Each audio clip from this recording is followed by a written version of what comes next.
740,000 acres. Not in California, not in Montana, in Nebraska, where the Great Plains erupted into the deadliest wildfire in the state's history. Humidity crashed to 12%. Containment lines were overrun in seconds. Entire cattle herds perished where they stood. What turned open ranch land into an unstoppable inferno began with a crisis almost nobody was tracking. Atmospheric volatility set the stage long before the first spark.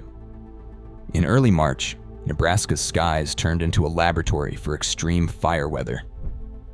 State climatologists flagged a flash drought, not just by gut feeling, but by numbers. The standardized precipitation index plummeted to between -1.8 and -2.2, a threshold that signals severe, rapid onset drought. The evaporative demand drought index, EDDI, soared above the 90th percentile, confirming that the air was pulling moisture from the land at rates rarely seen outside the desert Southwest. Relative humidity crashed to 12% across the burn zone. That is not just uncomfortable, it is a critical fire threshold. At this level, even green grass becomes flammable, and dead fuels dry to tinder in hours. Meteorologists noted the dew point depression at 1,000 hectopascals exceeded 10 degrees Celsius, a technical marker for explosive fire potential. But it was not just the dryness. The Haynes Index, which measures atmospheric instability, hit values of 7 and 8 during the peak fire window. In practical terms, this meant the lower atmosphere was primed to mix vertically, allowing surface heat and embers to surge upward and ride turbulent winds. The Fosberg Fire Weather Index, which combines wind, humidity, and temperature, leapt into the extreme band, over 30, across central Nebraska. These are numbers more often found in California's Santa Ana wind events than on the Great Plains. A powerful, low-level jet formed at 850 hectopascals, with model guidance showing wind gusts between 45 and 55 knots. Ground stations near Grand Island clocked gusts at 60 miles per hour, while the HRRR model tracked a fast-moving outflow boundary slicing across the landscape at nearly 30 kilometers per hour. When this boundary hit the fire perimeter, it did not just fan the flames, it transformed a controlled flank into a runaway front line. State climatologists warned that these conditions, flash drought, single-digit fuel moisture, high Haynes values, and a roaring low-level jet, created a perfect corridor for fire. The technical indices did not just predict danger, they mapped out the disaster as it unfolded, hour by hour, across a landscape that had never seen such a convergence of extremes. Across the central Nebraska plains, the fuel map told a story of silent accumulation. Sentinel-2 and Landfire composites revealed a near unbroken carpet of fine fuels, wheat stubble, CRP grasses, and abandoned parcels, stretching mile after mile with barely a break. The 2023 Landfire update showed that over 85% of the burn footprint sat on land where prescribed fire had not touched the ground in at least 5 years. In the years leading up to March 2026, authorized prescribed burn acreage in the fire counties dropped by 40%, falling from 1.2 million acres to just 730,000 acres. Permits for controlled burns dried up, slipping from an average of 84 a year to barely 49. Budget cuts and public wariness about smoke and liability left crews with fewer resources and less support. The Nebraska Forest Service and Department of Agriculture, once able to coordinate patchwork burns that broke up fuel continuity, now watched as fields went untouched. Grazing pressure dropped too, with late-season residue left to dry and curl in the relentless wind.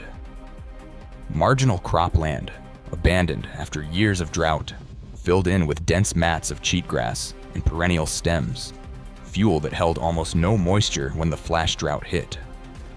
The result was a landscape primed for ignition. Fine fuels, stacked layer upon layer, stretched without interruption from fence line to fence line. County roads and old irrigation ditches, which might have slowed a grass fire in wetter years, failed to hold back the flames.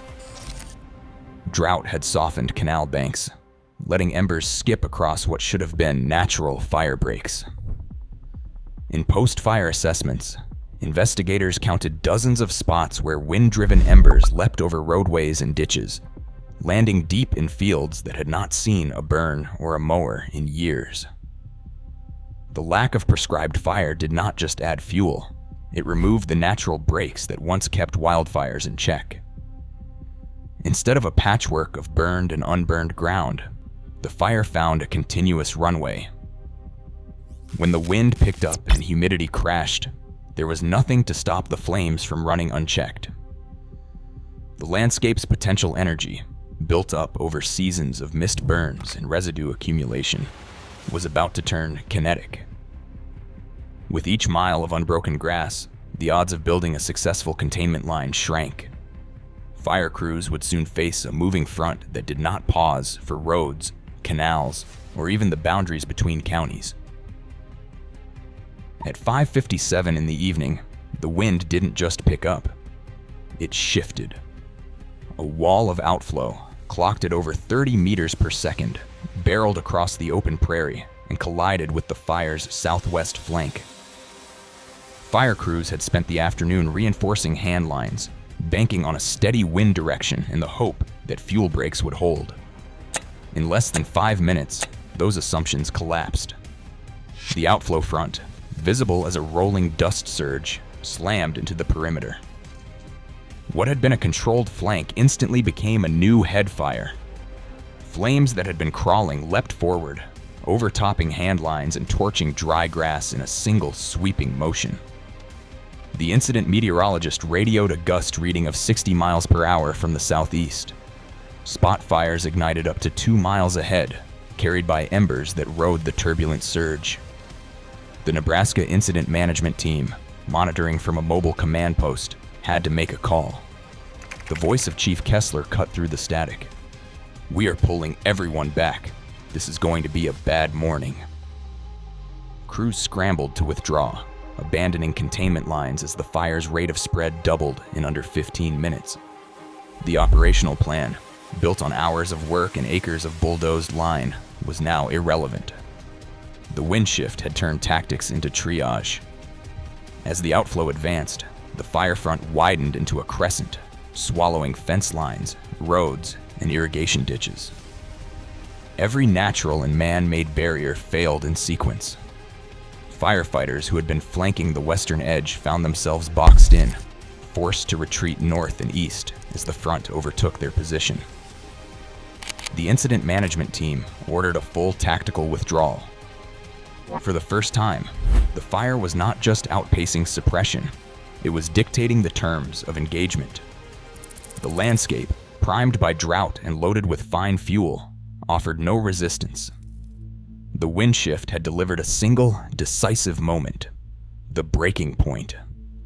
What followed would test not just resources, but the resilience of every community in the fire's path.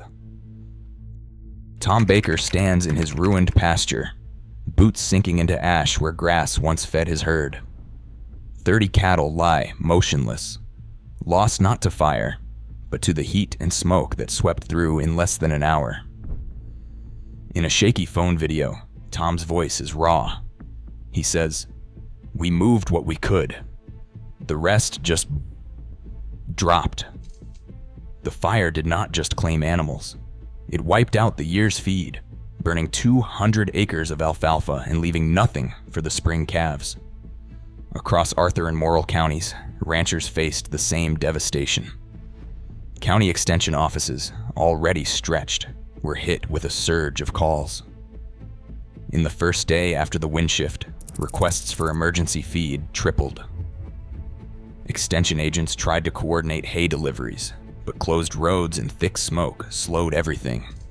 Some ranchers, with pastures gone, hauled hay and water from over 100 miles away, draining their savings just to keep cattle alive. Smoke became its own disaster. Air quality monitors in 12 Nebraska counties flashed warnings as the EPA Air Now Index soared past 200, deep into the very unhealthy range. The National Weather Service issued smoke advisories for Nebraska, South Dakota, Kansas, and western Iowa. On March 14th, Morrill County School District canceled classes for the next day. Arthur County Schools followed, citing PM 2.5 levels far above safe limits. In Dawson County, sports and outdoor activities stopped, and schools ran air filtration systems non-stop, struggling to keep indoor air safe. For families, the smoke was as real a threat as the flames. Parents scrambled for N95 masks. Health officials warned those with asthma or heart conditions to stay inside. Dr. Emily Ramirez called the readings historic for the region. In a single day, the fire's fallout spread from ranch gates to school boards and emergency rooms. The land was scarred, herds decimated, and the air itself turned hostile.